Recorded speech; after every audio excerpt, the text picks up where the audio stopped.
Hello friends, welcome to study कर। मैं हूं आपका दोस्त प्रभाकर। आज के इस इंपॉर्टेंट लेक्चर में हम सभी डिस्कस करने वाले हैं 27 जून 2024 के मोस्ट इंपॉर्टेंट करंट अफेयर्स के क्वेश्चन। तो आप इस पूरे लेक्चर को बहुत ही ध्यान से लास्ट तक जोड़ देखिएगा। पहला और इंपॉर्टेंट क्वेश्चन है, 18वीं लोकसभा के अध्यक्ष कौन बने हैं? आंसर हो जाएगा ओम बिरला। तो ओम बिरला 18वीं लोकसभा के अध्यक्ष बनाए गए हैं। यहां पर बात आई है जगदीप धनखड़ की, तो यह राज्यसभा के सभापति हैं और वर्तमान में भारत के उपराष्ट्रपति भी हैं। जेपी नड्डा कौन है? तो यह राज्यसभा में सदन के नेता हैं। किरण रिजिजू कौन है? तो संसदीय कार्य मंत्री हैं। तो ये पॉइंट भी आप याद रखिएगा। चलिए क्वेश्चन को डिस्कस करते हैं। तो अभी हाल ही में 18वीं लोकसभा का गठन किया गया है, यानी 2024 में 18वीं लोकसभा का गठन किया गया है और उसके अध्यक्ष यानी लोकसभा के स्पीकर कौन बने हैं? ओम बिरला बने हैं। ओम बिरला लगातार दूसरी बार लोकसभा के अध्यक्ष बने हैं। इससे पहले वह 17वीं लोकसभा के अध्यक्ष थे, यानी 2019 से 2024 तक जो लोकसभा चली है उसके अध्यक्ष भी कौन थे? ओम बिरला थे। और अब वो 18वीं लोकसभा के अध्यक्ष भी बने हैं। दोस्तों, ओम बिरला 2 बार लोकसभा स्पीकर बनने वाले 6वें स्पीकर बने हैं। इस बात को आप याद रखिएगा। आपको एक पॉइंट जरूर याद रखना है कि जो 18वीं लोकसभा है उसमें अध्यक्ष पद के लिए चुनाव आयोजित किया गया था, जिसमें सत्ता पक्ष की तरफ से थे ओम बिरला और विपक्ष की ओर से कांग्रेस के सांसद के सुरेश थे।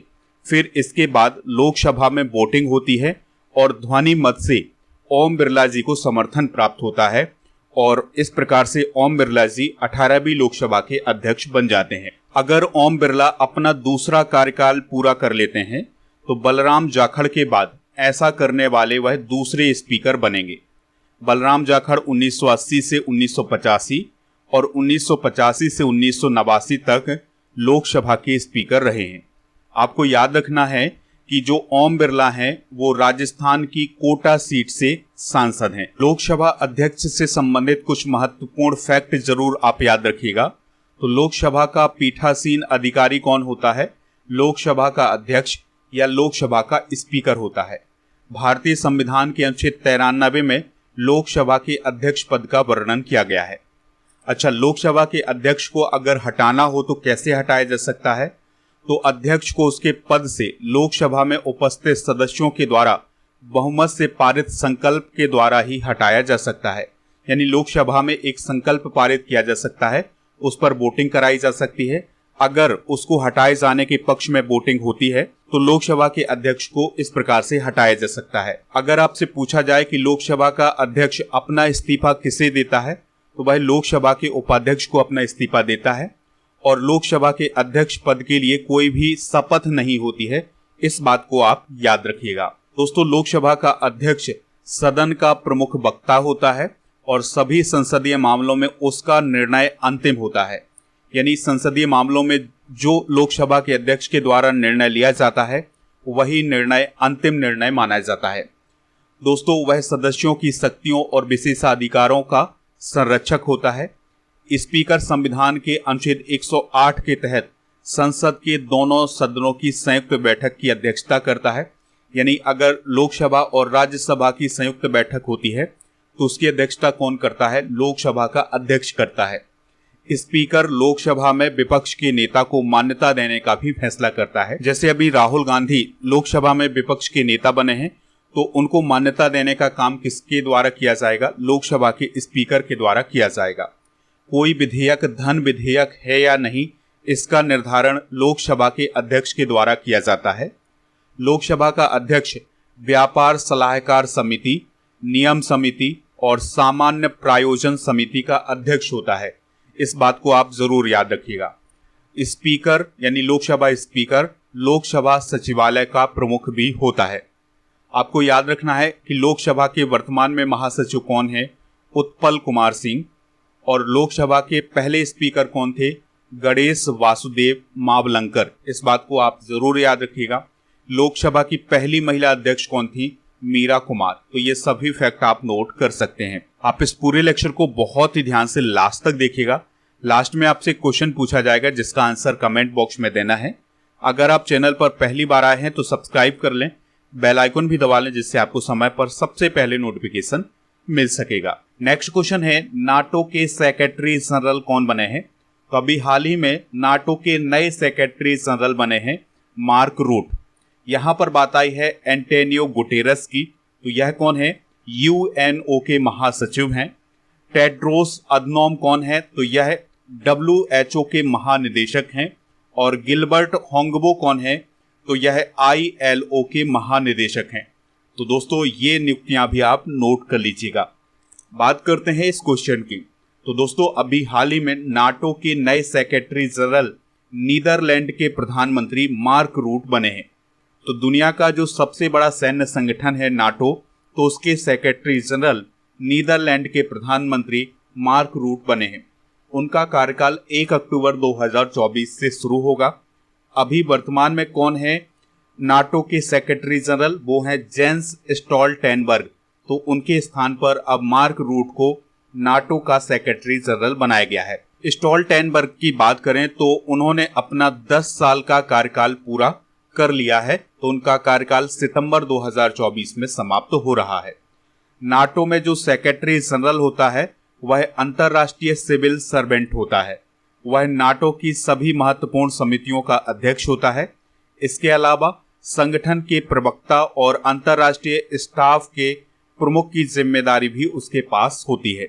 चलिए बात करते हैं नाटो की। तो इसका फुल फॉर्म क्या होता है? North Atlantic Treaty organisation.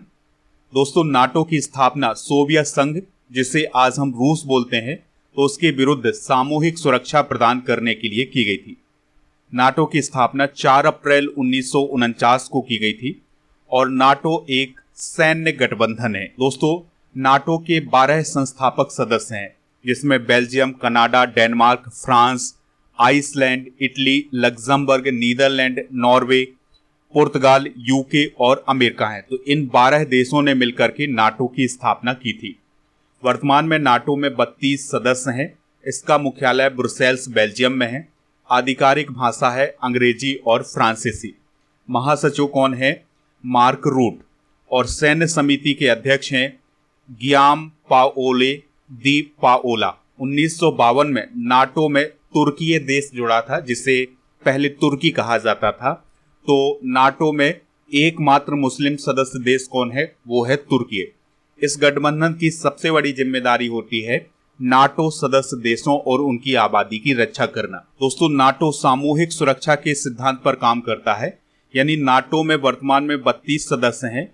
अगर कोई देश इन 32 सदस्यों में से एक सदस्य पर भी हमला करता है तो यह हमला 32 देशों पर माना जाएगा और फिर ये 32 देश मिलकर के उस देश के साथ युद्ध करेंगे, यानी उसका बदला लेंगे।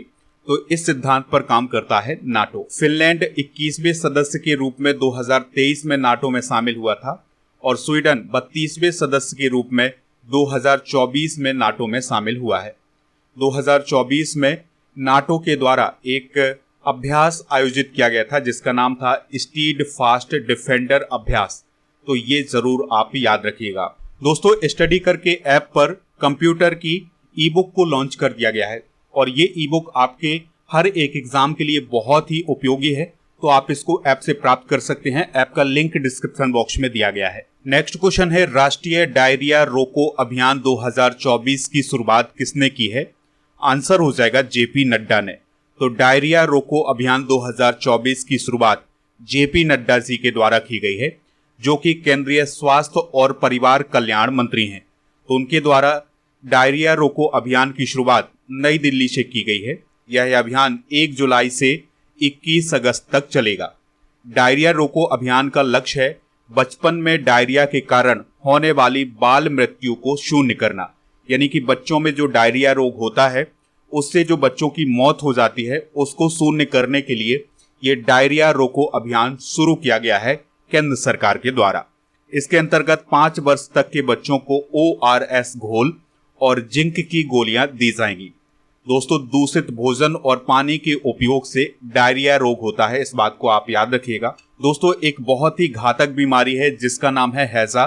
तो यह भी एक तीव्र डायरिया संक्रमण होता है जो कि विब्रियो कॉलेरी जीवाणु के कारण फैलता है। नेक्स्ट क्वेश्चन है, खालूबार युद्ध स्मारक किस राज्य या केंद्र शासित प्रदेश में है जिसको भारतीय सेना ने पर्यटकों के लिए खोला है?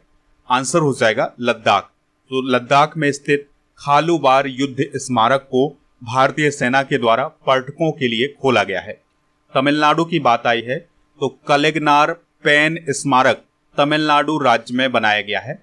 अच्छा, पंजाब की बात आई है तो पंजाब के फिरोजपुर में सारागढ़ी स्मारक की आधारशिला रखी गई है। नागालैंड की बात करें तो नागालैंड की सरकार और जापान के द्वारा मिलकर के नागालैंड की राजधानी कोहिमा में कोहिमा शांति स्मारक का अभी हाल ही में उद्घाटन किया गया है। आपको याद रखना है कि कारगिल युद्ध के हीरो कैप्टन मनोज पांडे जुलाई 1999 में कारगिल की जंग के दौरान खालूबार की लड़ाई में शहीद हो गए थे। कारगिल युद्ध की बात करें तो यह 1999 में भारत और पाकिस्तान के बीच हुआ था। हुआ क्या था कि पाकिस्तान ने भारत वाले हिस्से पर कब्जा कर लिया था जम्मू कश्मीर में, तो भारतीय सेना ने कब्जे वाले हिस्सों को वापस लेने के लिए ये लड़ाई लड़ी थी, जिसमें भारतीय सेना सफल हुई थी। दोस्तों, यह युद्ध जम्मू कश्मीर के कारगिल जिले में और LOC के पास लड़ा गया था। भारत ने इस युद्ध के लिए ऑपरेशन विजय चलाया था और आपको याद रखना है कि 26 जुलाई को कारगिल विजय दिवस भी मनाया जाता है। लद्दाख से रिलेटेड कुछ इंपॉर्टेंट करंट अफेयर्स डिस्कस कर लेते हैं। तो लद्दाख में हेमिस तिसे महोत्सव अभी हाल ही में मनाया गया है। लद्दाख में कर्नल गीता राणा सेना की बटालियन की कमान संभालने वाली पहली महिला बनी है। लद्दाख में पहला महिला पुलिस स्टेशन कारगिल में खोला गया है। याया तुसु लद्दाख का पहला जैव विविधता विरासत स्थल बना है। लद्दाख की खुबानी को कुछ समय पहले GI टैग प्रदान किया गया था।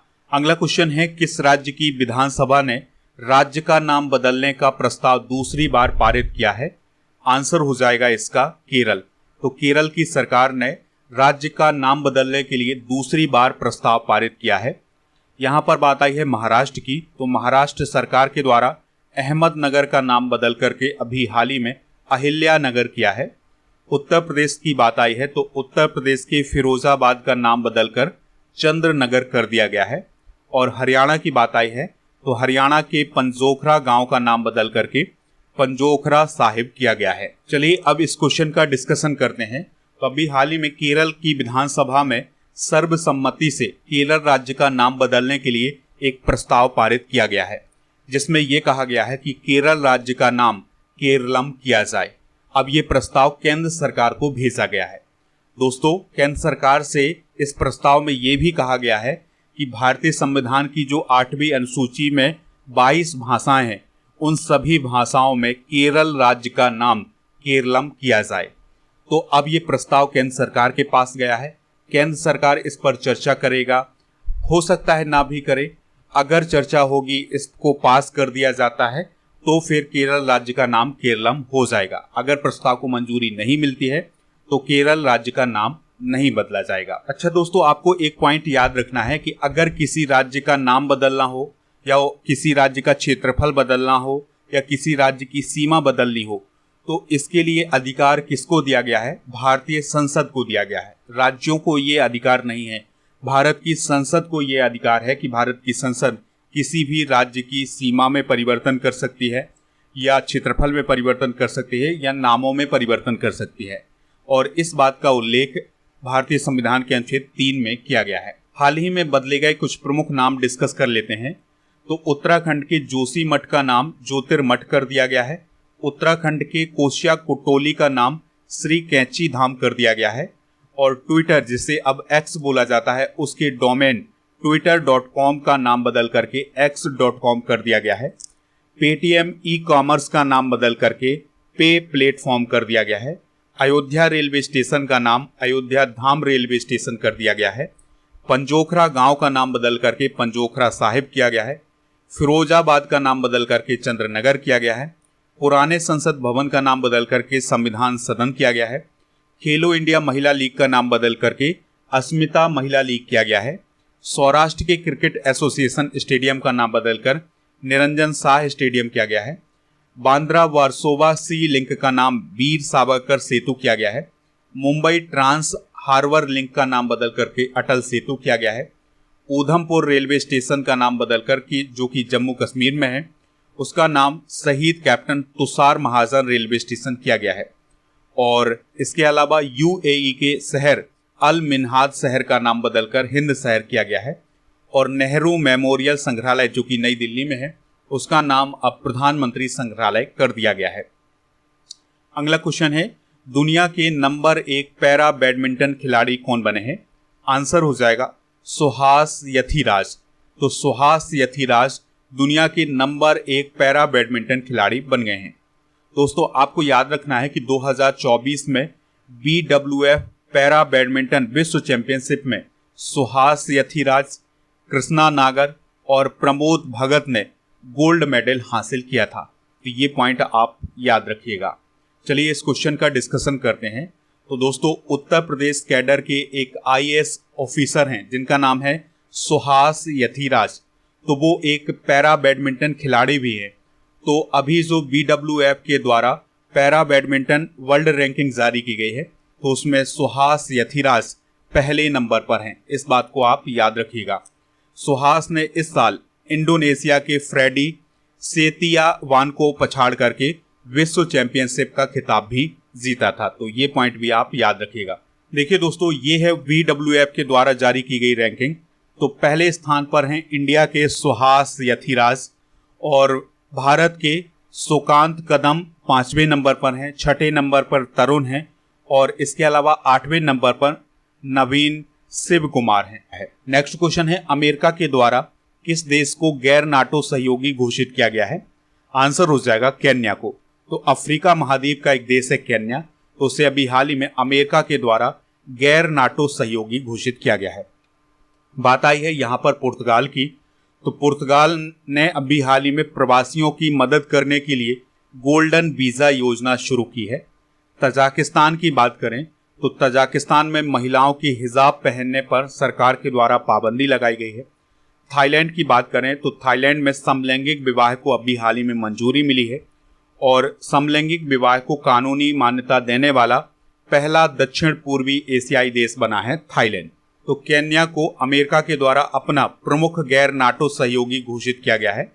हुआ क्या था कि मई 2024 में केन्या के राष्ट्रपति विलियम रूटो ने अमेरिका की यात्रा की थी और इसी यात्रा के दौरान अमेरिका के राष्ट्रपति जो बाइडेन ने केन्या को एक प्रमुख गैर नाटो सहयोगी के रूप में नॉमिनेट करने का वादा किया था और अब अमेरिका के द्वारा केन्या को प्रमुख गैर नाटो सहयोगी घोषित किया गया है। तो दोस्तों, इस घोषणा के बाद अब क्या होगा, तो जो नाटो सदस्य हैं या जो अमेरिका है वो अब केन्या के साथ व्यापार कर सकता है और अन्य रिश्ते रख सकता है, लेकिन वो उसकी सैन्य स्तर पर मदद नहीं करेगा कि अगर केन्या पर कोई आक्रमण होता है तो वो उसमें मदद नहीं करेगा। बाकी व्यापार और अन्य चीज़ें करेगा लेकिन सैन्य सुरक्षा प्रदान नहीं करेगा। केन्या की बात करें तो केन्या की राजधानी नैरोबी है और केन्या अफ्रीका महाद्वीप में स्थित है। राष्ट्रपति हैं विलियम रूटो। यहाँ की करेंसी है केन्याई शिलिंग। केन्या पूर्वी अफ्रीका का एक देश है। मोम्बासा केन्या का एक प्रमुख बंदरगाह है। दोस्तों, विक्टोरिया झील का 6% हिस्सा केन्या देश में है। विक्टोरिया झील के बारे में आपको याद रखना है कि यह क्षेत्रफल के हिसाब से अफ्रीका की सबसे बड़ी झील है और यह तंजानिया, युगांडा और केन्या में फैली हुई है। नेक्स्ट क्वेश्चन है, विलन मीडिया को one world media press freedom award 2024 दिया गया है। इसका संबंध किस देश से है? आंसर हो जाएगा सोमालिया। तो देखिए दोस्तों, जो विलन मीडिया है यह एक महिला न्यूज टीम है, यानी इसमें महिला पत्रकार हैं जो कि अपनी एक टीम बनाए हुए हैं और इस टीम का नाम दिया गया है विलन मीडिया। तो इसी को अभी हाल ही में 2024 का one world media press freedom award दिया गया है और यह पहली बार ऐसा हुआ है कि किसी सोमाली मीडिया संगठन को इस सम्मान से सम्मानित किया गया है। यह पुरस्कार पिछले 2 वर्षों में विलन की निडर पत्रकारिता के लिए प्रदान किया गया है। अब आपको एक पॉइंट और याद रखना होगा कि जो one world media press freedom award है यह पत्रकारिता के क्षेत्र में प्रदान किया जाता है। हाल ही में प्रदान किए गए कुछ प्रमुख पुरस्कार डिस्कस कर लेते हैं। जैसे सुब्बैया नल्लामुथु को V Shantaram lifetime achievement award दिया गया है। विनोद गनात्रा को Nelson Mandela lifetime achievement award, Gaurav Pandey को साहित्य अकादमी युवा पुरस्कार हिंदी अभी हाल ही में प्रदान किया गया है। कृष्ण प्रकाश को हिंदी साहित्य भारती पुरस्कार और रस्किन बॉन्ड को साहित्य अकादमी फेलोशिप अभी हाल ही में प्रदान की गई है। चंद्रकांत सतीजा को ग्लोबल एक्सीलेंस अवार्ड 2024 दिया गया है। नरसिंह और रोहिणी लोखंडे को Dilip Bose life time achievement पुरस्कार दिया गया है।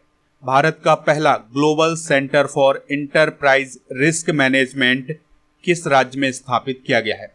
आंसर हो जाएगा ओडिशा। तो ओडिशा राज्य में अभी हाल ही में भारत का पहला global centre for enterprise risk management स्थापित किया गया है। देखिए, कर्नाटक की बात आई है तो डिजिटल डिटॉक्स पहल कर्नाटक राज्य में शुरू की गई है। आंध्र प्रदेश का नाम आया है तो जातिगत जनगणना शुरू करने वाला दूसरा राज्य कौन है? आंध्र प्रदेश। केरल की बात आई है तो भारत का पहला सरकारी स्वामित्व वाला OTT प्लेटफॉर्म लॉन्च करने वाला पहला राज्य कौन है? केरल। तो ये फैक्ट भी आप नोट कर लीजिएगा। तो दोस्तों, institute of risk management India affiliate के द्वारा ओडिशा की श्री श्री यूनिवर्सिटी को भारत का पहला global centre for enterprise risk management स्थापित करने का लाइसेंस प्रदान किया गया है। सेंटर को बनाए जाने का प्रमुख उद्देश्य है पूर्वी भारत में एक सुरक्षित वातावरण बनाया जाए। दोस्तों, इस लेक्चर का लास्ट क्वेश्चन है, सोबोर्नो इसाक वारी दुनिया के सबसे कम उम्र के ग्रेजुएट बने हैं, उनकी उम्र कितनी है? तो 12 साल के सोबोर्नो इसाक वारी दुनिया के सबसे कम उम्र के ग्रेजुएट बने हैं। तो यहाँ पर आप देख सकते हैं ये कौन है? सोबोर्नो इसाक वारी, और ये बांग्लादेश मूल के अमेरिकी नागरिक हैं। तो यह 12 साल की उम्र में ग्रेजुएट बन गए हैं। दोस्तों, आपको याद रखना है कि 2 साल की उम्र में उनके द्वारा मैथ, फिजिक्स और केमिस्ट्री के प्रॉब्लम सॉल्व कर दिए जाते थे। 7 साल की उम्र में सोबोर्नो मुंबई यूनिवर्सिटी के रुइया कॉलेज में गेस्ट प्रोफेसर बने थे। बारी को हमारे समय का आइंस्टीन नाम दिया गया है। अब हम कल के करंट अफेयर्स को डिस्कस करते हैं, फिर जनरल नॉलेज के पिटारे को डिस्कस करेंगे। लास्ट में पूछेंगे आपसे क्वेश्चन जिसका आंसर कमेंट बॉक्स में देना है। किस देश के चंद्र मिशन के द्वारा चंद्रमा के अंधेरे हिस्से से पृथ्वी पर मिट्टी लाई गई है? चाइना। 64वीं अंतर्राष्ट्रीय चीनी संगठन परिषद की बैठक कहाँ आयोजित की जा रही है? नई दिल्ली में। अंडर 17 एशियाई कुश्ती चैंपियनशिप 2024 में भारत ने कितने मेडल जीते हैं? 11 मेडल। उत्तर प्रदेश में मंदिर संग्रहालय कहाँ बनाया जाएगा? अयोध्या में। किस देश में महाराजा रणजीत सिंह की प्रतिमा फिर से स्थापित की जाएगी? पाकिस्तान। IB के डायरेक्टर तपन कुमार ढेका का कार्यकाल कितना बढ़ाया गया? 1 साल। देश में पहली बार लिथियम ब्लॉक की नीलामी किस राज्य में की गई? छत्तीसगढ़। लोकसभा में नेता प्रतिपक्ष कौन बने हैं? राहुल गांधी। भारत के किस शहर को वर्ल्ड क्राफ्ट सिटी का टैग मिला है? श्रीनगर। DLS मेथड बनाने वाले फ्रैंक डकवर्थ का निधन हो गया है। DLS मेथड का संबंध किस खेल से है? क्रिकेट। आज के जनरल नॉलेज के पिटारे में हम कांग्रेस के अधिवेशन का पहला पार्ट डिस्कस करेंगे। तो कांग्रेस का पहला अधिवेशन 1885 में बंबई में किया गया था। इसके अध्यक्ष थे व्योमेश चंद्र बनर्जी और इसमें 72 प्रतिनिधियों ने भाग लिया था और इसी अधिवेशन के दौरान कांग्रेस की स्थापना की गई थी। दोस्तों, दादा भाई नौरोजी के सुझाव पर भारतीय राष्ट्रीय कांग्रेस नाम रखा गया था। इस पॉइंट को आप याद रखिएगा। फिर इसके बाद 1886 में कांग्रेस का अधिवेशन कलकत्ता में हुआ था। इसके अध्यक्ष दादा भाई नौरोजी बने थे और ये 3 बार कांग्रेस के अध्यक्ष बने थे। ये 1886, 1893 और 1906 में कांग्रेस के अध्यक्ष बने थे। 1887 में कांग्रेस का अधिवेशन हुआ था मद्रास में। अध्यक्ष बने थे बदरुद्दीन तैयब जी और ये कांग्रेस के पहले मुस्लिम अध्यक्ष थे। दोस्तों, कल के करंट अफेयर्स में आपसे पूछा गया था कि CBI के प्रमुख कौन है? तो CBI के प्रमुख कौन है? वो है प्रवीण सूद। तो लगभग सभी लोगों ने इसका आंसर प्रवीण सूद बताया हुआ है। आज का क्वेश्चन है, सुहास यथिराज का संबंध किस खेल से है? जो भी इसका राइट आंसर हो कमेंट बॉक्स में जरूर बताएं, हमें इंतजार रहेगा आपके आंसर का। आप हमारे टेलीग्राम चैनल को ज्वाइन कर लीजिएगा जहां पर आपको PDF मिल जाएगा। लिंक इसका डिस्क्रिप्शन बॉक्स में दिया गया है। इसके अलावा व्हाट्सएप चैनल को भी ज्वाइन कर लीजिएगा। स्टडी करके ऐप को डाउनलोड कर लीजिएगा। इसका लिंक आपको डिस्क्रिप्शन में मिल जाएगा या फिर आप प्ले स्टोर पर स्टडी कर सर्च करके डाउनलोड कर सकते हैं। दोस्तों, ऐप पर paid course, ebook, test series, PDF, daily quiz ये सभी मिल जाएगा। इसके अलावा monthly current affairs, yearly current affairs और 6 मंथ के करंट अफेयर्स की ई-बुक आपको यहाँ पर मिल जाएगी।